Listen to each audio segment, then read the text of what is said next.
Hello students, welcome to my YouTube channel. I am Sanjay Srivastava.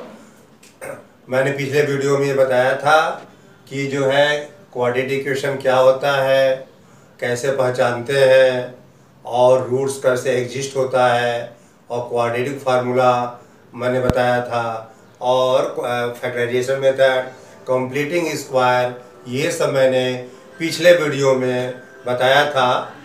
आप जो है इसको जो है हमारे पिछले वीडियो में सब इसको आप लोग जो है देख लेंगे।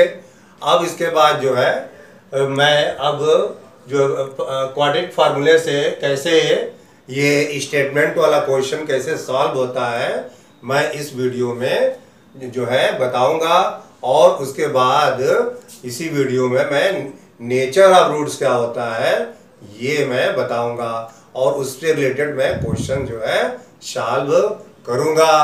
तो ध्यान से देखिए, स्टेटमेंट वाला क्वेश्चन, और ये जरूर आता है कि ये जो है ऐसे क्वेश्चन जो है जो मैंने बोर्ड पर लिखा है वो 3 या 4 नंबर में जरूर आता है। तो ये देखिए, और पिछले वीडियो में मैं बिना स्टेटमेंट का लिया था क्वेश्चन। अब देखो ये स्टेटमेंट सहित है, और इसको ध्यान से देखिए। ये मैंने क्वेश्चन किया है, ये कई बार जो है बोर्ड में आया हुआ है, अब देखिए, the sum of the reciprocal of Ram says is 3 years ago and 5 years from now is 1/3. Find the present age. क्या है question? Sum of the reciprocal of Ram says 3 years ago and 5 years from now is 1/3. Find the present age. तो कैसे ये हो गया clear Hindi में? राम जो इस समय राम का एज है उसके 3 साल पहले जो है और 5 साल बाद दोनों का रेसिप्रोकल का एज का जो सम है वह 1/3 है। ठीक है, तो फाइंड द प्रेजेंट एज। तो प्रेजेंट एज क्या है? इस समय जो है उनकी जो है उम्र, उस राम की उम्र कितनी है? तो अब देखिए, जो इस समय उम्र है उनके 3 साल पहले और 5 साल बाद के उनके रेसिप्रोकल का जो टोटल है वो 1/3 है। ठीक है, तो इस समय प्रेजेंट एज क्या है ये क्वेश्चन जो है अक्सर आता है 3 या 4 नंबर में। इसको ध्यान से स्टेटमेंट में समझा दिया। अब इसको देखिए, फाइंड प्रेजेंट एज। तो मैंने राम का एज में मैं एक्स मान लूंगा पहले। ठीक, तो लिखेंगे जैसे ये सोल्यूशन है, सोल्यूशन में let the Ram's age, let the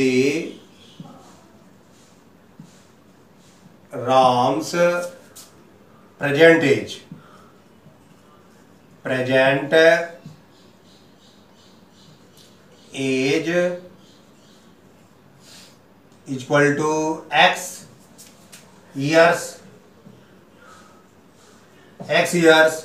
तो देखिए, तो 3 ईयर्स पहले, 3 साल पहले, तो 3 साल पहले जो है क्या एज हो जाएगी? तो देखिए 3 years ago, 3 years ago as equal to कितना हो जाएगा? x minus 3।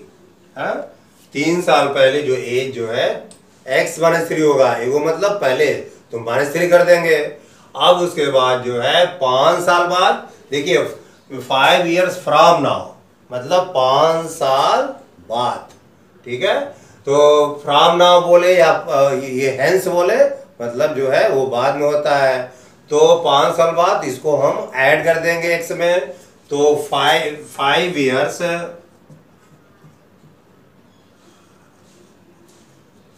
years from now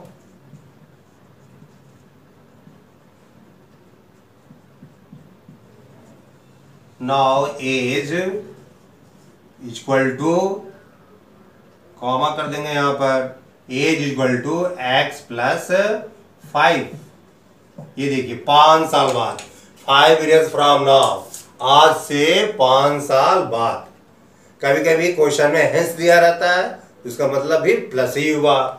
तो ये हुआ। अब इसके रेसिप्रोकल का जो टोटल है वो क्वेश्चन में दिया है 1/3। तो अब यहां पर मैं लिख रहा हूं हेंस, अब देखिए, of the reciprocal, sum of the age of reciprocal, sum of the by according to question, तो उनके रेसिप्रोकल का सम क्या है भाई? उनके रेसिप्रोकल का सम 1/3 है। तो इसका रेसिप्रोकल कितना हुआ? ये हो जाएगा 1/x-3 प्लस, देखिए रेसिप्रोकल हुआ। अब इसका reciprocal plus 1x + 5 equal to 1/3। तब देखिए क्या है, जैसे x का रेसिप्रोकल क्या हुआ? x का रेसिप्रोकल क्या हो गया? 1/x। ये देखिए, ये देखिए 1/x, ठीक है। और y का रेसिप्रोकल इसी तरह क्या हो जाएगा? 1/y। ये देखिए, ये रेसिप्रोकल है ये, ठीक है। तो इसका रेसिप्रोकल ये, इसका रेसिप्रोकल ये, और वो क्वेश्चन में दिया है कि सम, तो ये प्लस साइन लग गया। अब उसका क्या हो जाएगा? इक्वल टू दिया है, टोटल दिया है 1/3। तो फाइंड द एजेस, तो फाइंड द एजेस मतलब x की वैल्यू। तो इससे हम जो है अब x की वैल्यू निकालेंगे। x वैल्यू निकल जाएगी तो हमारा प्रेजेंट एज पता चल जाएगा, ठीक है। तो अब देखिए इसके बाद, और ये तो पता ही हो गया इसका, ये अब इसको जो है सॉल्व करेंगे तो अब इसके बाद जो है, अब देखिए यहाँ पर, अब इसका क्या कर देंगे? एलसीएम निकालेंगे। एलसीएम निकालेंगे तो अब इसका एलसीएम क्या हो गया पता ही है, x-3 और ब्रैकेट क्लोज x + 5। अब क्या हो जाएगा? इक्वल टू, और फिर इसके बाद अभी देखिए, जैसे आप लोग जो है फ्रैक्शन में ऐड करते हैं, अब इसे डिवाइड होगा पूरे में, तो ये बचेगा, फिर ये आएगा, तो उसके बाद x + 5 हो गया, ठीक है, प्लस ये कैंसिल हो जाएगा, फिर x - 3 हो जाएगा, इक्वल टू 1/3। देखिए क्लियर है। तो अब इसके बाद फिर आगे बढ़ते हैं हम। अब इसको इरेज कर रहे हैं, ठीक है। अब इसको इरेज कर रहे हैं, तो अब ये देखिए, इससे जो हम ये सिंप्लीफाई करेंगे तो आपका क्वाड्रेटिक इक्वेशन जो है मिल जाएगा, ठीक है।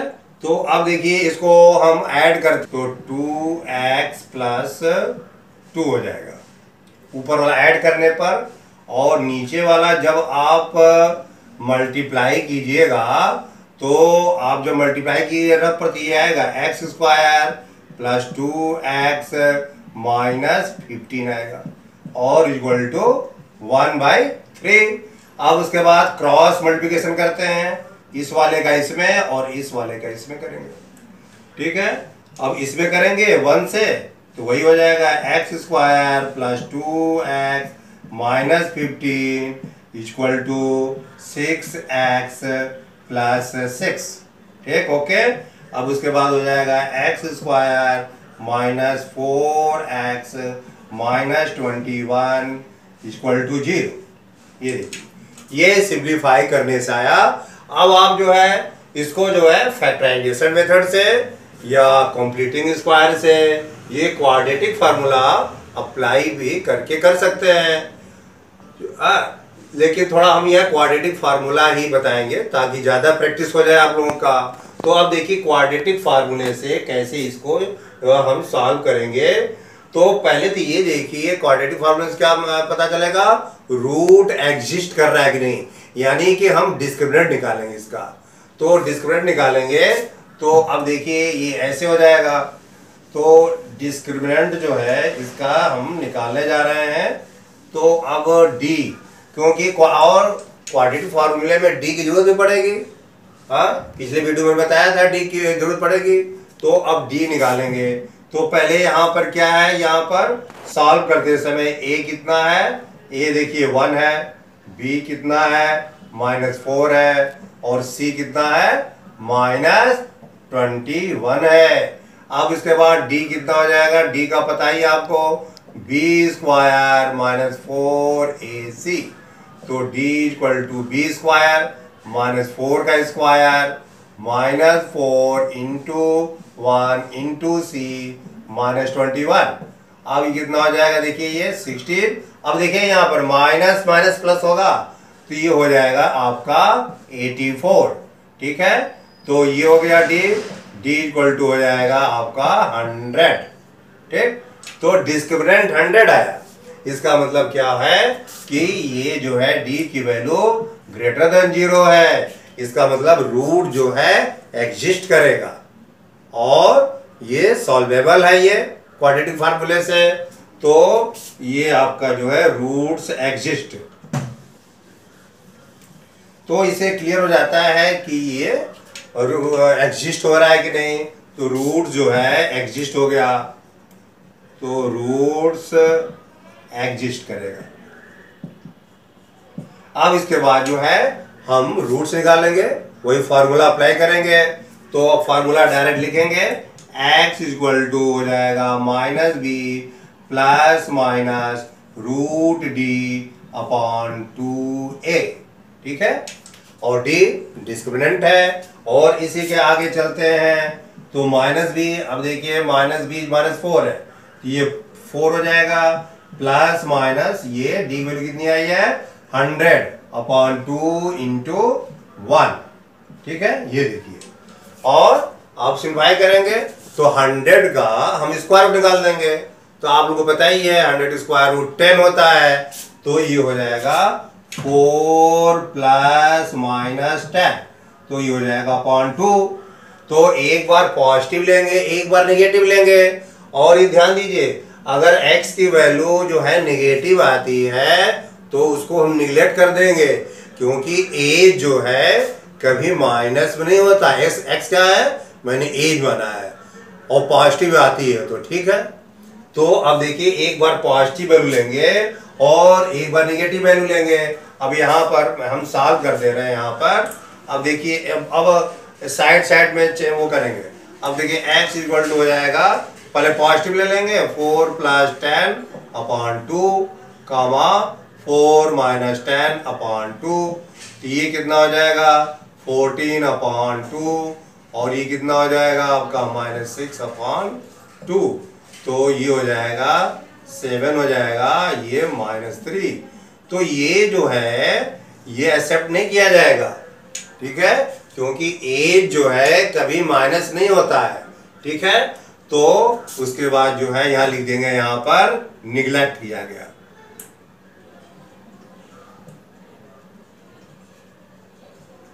निगलेक्ट, और यहां पर therefore x equal to 7 years. तो राम की प्रेजेंट एज 7 ईयर्स आ गई। ठीक है, -3 जो है एक्सेप्ट नहीं होगा। ठीक है, तो एज हमेशा पॉजिटिव ही आता है। तो therefore Ram's present age Ram's present age is 7 years। देखिए आ गया। तो क्वाड्रेटिक फार्मूले से मैंने इसको निकाला। ठीक है, आप फैक्टराइजेशन से भी निकाल सकते हैं, लेकिन थोड़ा और क्वाड्रेटिक फार्मूले से प्रैक्टिस हो जाए, इसलिए मैंने आपको ये बताया। तो ये देखिए, अब इसके बाद एक क्वेश्चन मैं और ले रहा हूं। ये बहुत ही इंपॉर्टेंट क्वेश्चन है और अक्सर ये बोर्ड में पूछा जाता है। तो और ये थोड़ा सा लंबा भी है, 3 और 4 मार्क्स का। तो इसको ध्यान से देखिए, क्या है ये question. A train travels 360 kilometre at an uniform speed. If the speed had been 5 km per hour more, it would have taken 1 hour less for the same journey. Find the speed of the train. तो ये question ये कह रहा है कि एक train जो है वह यूनिफॉर्म स्पीड से जा रही है, वह एक डिस्टेंस जो 360 किलोमीटर को कवर कर रही है। और यूनिफॉर्म स्पीड क्या है ये नहीं पता। इफ द स्पीड, यदि वह जो है स्पीड, जो भी स्पीड है वह अपने स्पीड को 5 किलोमीटर पर आवर और अगर बढ़ा लेती है तो वह वही डिस्टेंस जो है वह कवर करने में 1 घंटा कम लेती है। तो कह रहा है तो ये उसी डिस्टेंस कवर करने में 1 घंटा कम लेती है। तो क्वेश्चन में कह रहा है कि उस ट्रेन की स्पीड क्या है। ठीक है, तो ये बहुत इंपॉर्टेंट क्वेश्चन है ये। तो अब देखिए, पहले बात, ये जो स्टेटमेंट वाले क्वेश्चन होते हैं जो लास्ट में जो लिखा रहता है, देखिए find the speed of a train, तो यहीं से हम शुरू कर देंगे। क्या एज्यूम कर लेंगे, let the speed of the train be x kilometre per hour. ठीक है, तो अब देखिए कैसे सॉल्व होता है इसको। तो अब यहां पर सॉल्यूशन जो है स्टार्ट कर रहे हैं। अब यहां पर सॉल्यूशन जो है, let the speed of the train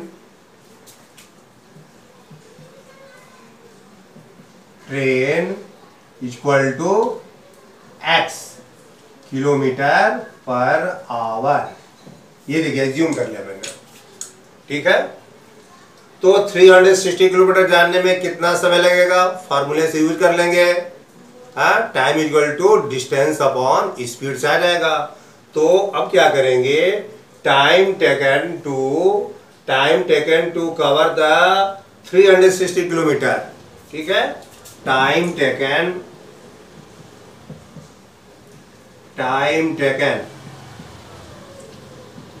to cover 360 kilometre equal to कितना हो जाएगा, डिस्टेंस अपॉन स्पीड। तो डिस्टेंस कितना है भाई, 360 अपॉन x। देखिए इतना टाइम हुआ। ठीक है, 360 किलोमीटर करने में, लेकिन वह स्पीड क्या कर रहा है, अगर स्पीड जो है 5 किलोमीटर पर आवर इंक्रीज हो जाए तो फिर क्या हो गया, स्पीड कितना हो जाएगा। अब देखिए इसको यहां तक मैं इरेज कर रहा हूं। अब इसके बाद जो है, अब इसी के बाद जो है ये स्टेटमेंट लिखेंगे और यहां पर लिखेंगे कि स्पीड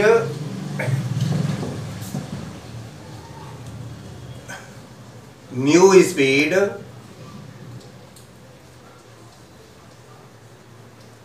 इक्वल टू कितना हो जा रहा है, x plus 5 kilometre per hour. New speed यानी इंक्रीज्ड स्पीड। तो अब क्या है, तो time taken with this speed, तो time taken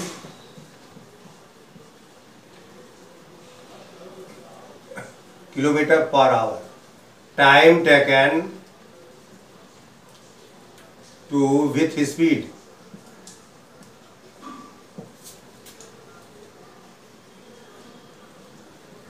with this speed कितना हो जाएगा, टाइम टेकन देखिए 360 अपॉन x प्लस 5। ये कैसे, देखिए ये न्यूमरेटर डिनोमिनेटर कैसे होता है, आपको पता है ना कि ये जो होता है डिस्टेंस इक्वल टू होता है क्या, स्पीड इनटू टाइम। तो टाइम जब निकालेंगे तो क्या हो जाएगा आपका, डिस्टेंस अपॉन स्पीड हो जाएगा। देखिए तो डिस्टेंस अपॉन स्पीड। ठीक है, अब इसके बाद जो है कह रहा है कि इस स्पीड से जाने पर वो जो ट्रेन 1 आवर जो है वो कम ले रहा है। ठीक है, और यानी कि कम ले रहा है, यानी कि इसका टाइम, ये टाइम जो है, इसका ये वाला टाइम जो है x किलोमीटर पर आवर जाने पर वह ज्यादा है और ये कम है। तो according to question therefore ATQ, तो अकॉर्डिंग टू क्वेश्चन तो क्या हो जाएगा, इसका हो जाएगा 360 upon x minus 360 upon x plus 5 equal to 1। देखिए ये कैसे मैंने लिख दिया, ठीक है।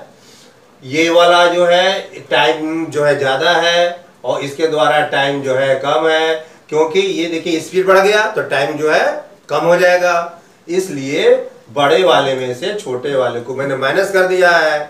ये बड़ा, ये ज्यादा समय है, ये कम समय है, और उनका डिफरेंस कितना है बुक में दिया है, क्वेश्चन में दिया है 1 आवर है। अब इसके बाद इसको हम सॉल्व करेंगे, और सॉल्व करना ये बहुत ही आसान है। जो 360 दिखाई दे रहा है ना, वो देखिए वो अब आपको ऐसे रिमूव कर लेना पड़ेगा।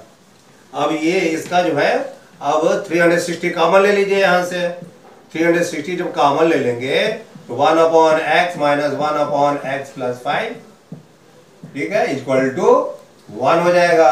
और 360 नीचे भेज दीजिए आप, तो 1 upon x minus 1 upon x plus 5 और इक्वल टू 1 अपॉन 360, ठीक है। अब इसके बाद क्या होगा, अब एलसीएम ले लेंगे और उसके बाद जो है सॉल्यूशन निकालेंगे। तो अब ये कितना हो जाएगा, देखिए यहाँ पर x हो गया, x प्लस 5 हो गया। अब ये कैंसिल हो जाएगा यहाँ से, x प्लस 5 हो गया और यहाँ पर माइनस x हो गया। अब हो गया 1 अपॉन 360। अब देखिए इसके बाद, अब इसके बाद और जाएंगे यहाँ पर और ये सिंप्लीफाई करते जाएंगे और ये आपका ये मिलता जाएगा। तो अब देखिए यहाँ पर ये कैंसिल हो गया, तो ऊपर बचेगा 5 अपॉन और ये बचेगा एक्स स्क्वायर प्लस 5x और इसके बाद बचेगा 1 अपॉन 360 और इसको क्रॉस मल्टीप्लिकेशन कर देंगे तो एक्स स्क्वायर प्लस 5x हो जाएगा। अब ये हो जाएगा आपका 1800, ठीक है। अब इसके बाद देखिए, अब इसके बाद यहाँ पर आप इस इक्वेशन को क्वाड्रेटिक फार्मूले से निकाल लीजिए या इस इक्वेशन को फैक्टराइजेशन से निकाल लीजिए, जैसा भी हो निकाल लीजिए। तो क्या ठीक रहेगा, जो भी रहेगा। तो आप जो है यहाँ पर क्वाड्रेटिक फार्मूले से हम कर दे रहे हैं, तो पहले इसके लिए क्या निकालेंगे, डी निकाल लीजिए। डी पता ही है यहाँ पर बी स्क्वायर माइनस 4ac, आपको प्रैक्टिस हो गई है। बी स्क्वायर जो है 5 का स्क्वायर माइनस 4 इंटू 1 इंटू 1800 हो जाएगा 25 और प्लस 4ac, तो ये हो जाएगा ये हो जाएगा 4ac। हाँ तो देखिए ये प्लस, अब देखिए यहाँ पर ये माइनस छूट गया आपका थोड़ा सा, ये सी कितना है, माइनस में है, सी वैल्यू कितनी है माइनस। अब ये हो गया माइनस माइनस प्लस, अब कितना हो गया 7225 हो गया। अब डी निकल गया तो एक्स की वैल्यू आसान है निकालना। अब यहीं पर आपके साइड, इधर साइड में एक्स वैल्यू निकाल दे रहे हैं, तो एक्स वैल्यू मतलब क्या हुआ, स्पीड निकालना। तो ये हो गया, पहले फार्मूला लिख लेंगे, minus B plus minus root D upon 2a, तो ये हो जाएगा माइनस बी आपका, तो ये बी है -5 और प्लस माइनस रूट डी, तो ये 7225 अपॉन 2a, 2 इंटू 1। अब देखिए -5 प्लस माइनस, जब आप इसका स्क्वायर रूट निकाल लेंगे ना तो 85 आएगा। जब इसका स्क्वायर रूट निकालेंगे आप तो 85 आएगा अपॉन 2 हो गया। तो x की दो वैल्यू मिलेगी आपको, एक पॉजिटिव मिलेगी एक निगेटिव मिलेगी। तो आपका जो है पॉजिटिव के लिए हो जाएगा -5 plus 85 upon 2 comma -5 minus 85 upon 2। अब ये पूरा मिलकर हो जाएगा आपका 40 और ये हो जाएगा -45। और ये जो है निगेटिव जो नंबर, स्पीड कभी माइनस में नहीं होता है, ठीक है। इसलिए यहां हम लिख देंगे कि speed can not be in negative है, स्पीड, या ऐसे लिख देंगे छोटे में, या इसको लिख देंगे निगलेक्ट, ये क्या हो जाएगा, निगलेक्ट हो जाएगा। तो x की वैल्यू आ जाएगा 40 किलोमीटर पर आवर, ठीक है। और यहां पर थोड़ा आप लिख लीजिएगा कि speed can not be in the negative, ठीक है। तो देखिए x value 40 kilometre per hour आ गया, तो यानी कि बस लिख देंगे स्टेटमेंट में, speed of the train, speed of the train equal to 40 kilometre per hour. देखिए ये जरूर बोर्ड में पूछा जाता है ऐसे क्वेश्चन, और ऐसे जो है सॉल्व करेंगे, ठीक है। तो यहाँ पर तो अब देखिए, अब ज़्यादातर मैंने स्टेटमेंट का भी आपको बता दिया, बिना स्टेटमेंट का बता दिया। तो अब जो है इसी तरह और भी क्वेश्चन जो है लग सकते हैं, ठीक है। तो अब इसके बाद जो है और एक पोर्शन रह गया है, वो नेचर ऑफ रूट्स जो है मैं अगले वीडियो में बताऊंगा। नेचर ऑफ रूट्स क्या होता है, के की वैल्यू कैसे फाइंड की जाती है, के की वैल्यू फाइंड करना आता है एग्जाम में, वो कल अपने वीडियो में बताऊंगा। तो आज का वीडियो यहीं हम समाप्त कर रहे हैं। यदि यह वीडियो आपको पसंद आया है तो इसको लाइक कीजिएगा, शेयर कीजिएगा और सब्सक्राइब जरूर कीजिएगा। Thank you very much.